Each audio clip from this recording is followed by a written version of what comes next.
You know I had other plans today, right? I totally had my whole day mapped out. I was going to do some yard work. I was going to cook some nice food for the family. I was going to work out, and I was going to watch White Lotus. That was the plan. That is not how this day worked out. Today is a Monday, February the 20th. It's President's Day. I thought everybody was going to be home in my house, so I was going to have a house full of people. Turns out everybody had to work but me and one of my kids.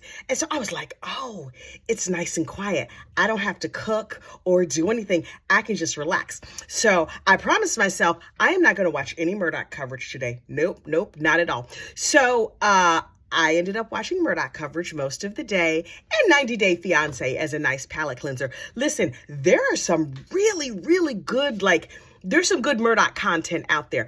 Me personally, I like something that has some spark and some life in it. Some facts is good too, although not necessarily strictly required. But I found this channel on YouTube that I started listening to. I started watching on the treadmill at the gym this morning and ended up just having it on in the background for most of the rest of the day. It's called Reporting Live from My Sofa or Reporting Live from My Couch, something like that. It's a guy who does true crime, and he does he's a teensy bit hyper. I think he might be my first cousin. I'm not even sure. But I love his channel. And he has a little dog named Roscoe P. Coltrane. You're old if you get that reference, but I love that reference. Oh my goodness. So he's got a little chihuahua and he talks about true crime and he breaks down all of the Murdaugh stuff. And so I watched 4 hours of him. And then I listened to the Impact of Influence podcast. And then I listened to Cup of Justice. Listen, all of those are great. Two things. On the Murdaugh Murders podcast today, a Cup of Justice, the one that came out today, apparently, now I caught this at the end, but I didn't recognize the significance of it during the closing statements. When the witness took the stand on Friday and did the timeline data, and they talked about what Alex's phone was on and where his car was and all this other stuff, during the time immediately after he found his wife and son's body, he went on his phone and he looked up a restaurant. What now? He also looked at a picture of a bikini lady or whatever that the guy from Forge, the real Forge, not fake Forge, but the real Forge guy sent a group text that was she's in from Georgia or she's in from Florida, fellas, and she's bringing the heat. Okay, married man, does your wife know what is happening? Also, note to self, apparently all of your text messages can be read out loud in court. That is good to know, and I'm going to need to govern myself accordingly.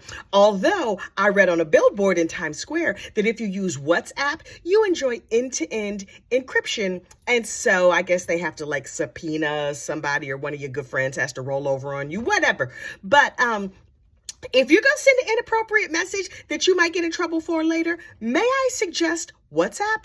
Because all those other platforms, you're going to be embarrassed and your wife is going to put a brick upside your head because now you sent a bikini shot group text to your friends and God and all the world knows. That dude from Forge is in trouble. Ooh, although he had a very nice voice. Anyway, the other thing that Alex looked at while he was on the phone with 911, waiting for the EMS or whoever to show up, a restaurant. So his lawyers sort of played it off as a fat finger moment. Oh, he was trying to hit 911 and he accidentally Googled a restaurant? Okay. It made me think, who catered the repast after? Was he planning the catering for the funerals? What you doing, Alec? You are shady boots. So much shady boots. Anyway, finally, Impact of Influence, the podcast that covers the Murdaugh trials. Okay, so there are two go-to podcasts, well now three, but they're the basic, in the beginning, the go-to podcast about the Murdaugh murders were Mandy Matney, who had the Murdaugh Murders podcast. At the time, Mandy was working for Fitz News. The other podcast was Impact of Influence with Matt somebody and Seton somebody. I don't remember their last names. I keep wanting to say Seton Hall because that's a college here in New Jersey. I think her name is Seton Tucker. Anyway, Matt Smith and Seton Tucker, something like that. Anyway, those were the two go-to podcasts. Now, those have spun off into other things, and Murdaugh Murders podcast has become Cup of Justice, blah, blah, blah. Anyway, Mandy used to work for Fitz News, and Fitz News is run by Will Folks. It was founded by Will Folks. He's the founding editor. He runs the show over there. And I thought that Will Folks was one of the good guys. Then some of his behavior was a little suspect. Also, he apparently is good friends with Thomas Ravenel from Southern Charmed. Okay.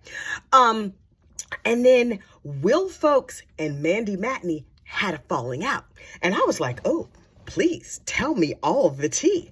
But the tea was hard to come by. But you know, I am industrious. So I found all the tea and I reported on it. And one of these videos, you have to look around. I don't remember which one it was. If I remember the name of it, I'll put it in the description. But I broke down all the tea of Will and Mandy's falling out. And I believe now they don't even speak. So Will Folks and his possibly shady behind was on the other go-to podcast today. And I was like, Will Folks. He does some good reporting, but some of his behavior, no, sir. He threw shade at Mandy Matney today on the other podcast. I was like, oh, I'm here for it. You will have to listen to Impact of Influence to catch the little bit of tea. But one of the key criticisms against Mandy is that she's not showing both sides of the case. Well, she shows both sides of the case from the perspective of Alex is guilty. Here are both sides of Alex's guilt.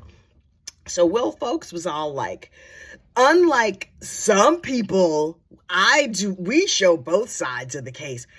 Okay, Will Folks, you have other issues, and I covered those other issues when I talked about the reason that you and Liz and Mandy had the little falling out, and don't speak anymore or don't associate. They've cut all ties. Okay, y'all have cut ties. Dramatic. But everybody still lives in around like a small town.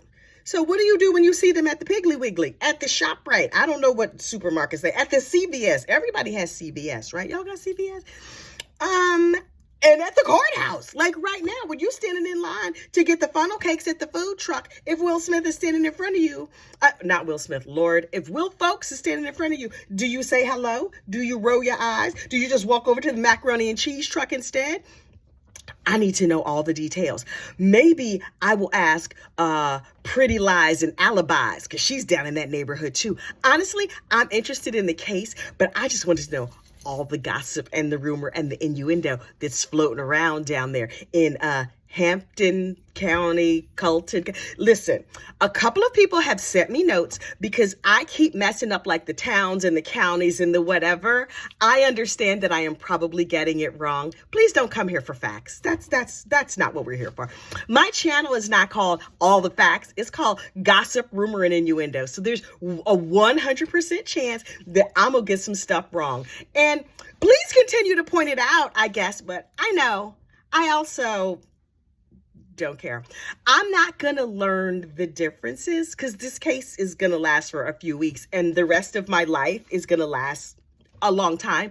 Ideally, unless somebody from Colleton County gets mad and comes up here and shoots my behind. Always a possibility because they carry guns, and in New Jersey, you can't do that because that's illegal. Anyway, that notwithstanding, I beg your indulgence on my multiple errors about the geography of the Low Country, which I had never heard of until this trial started. Okay, I live in the Garden State, where there are not that many gardens, but that's okay. I am also in the Big Apple, where it's hard to find apples. Okay, I have to gargle with warm salt water because, as you can tell, my voice is still a little bit scratchy. But if you get a chance, go on over to Reporting Live from my sofa. Tell Paul I said, hey. Tell him Gossip, Rumor, and Innuendo sent you. And I will talk to you later. Bye.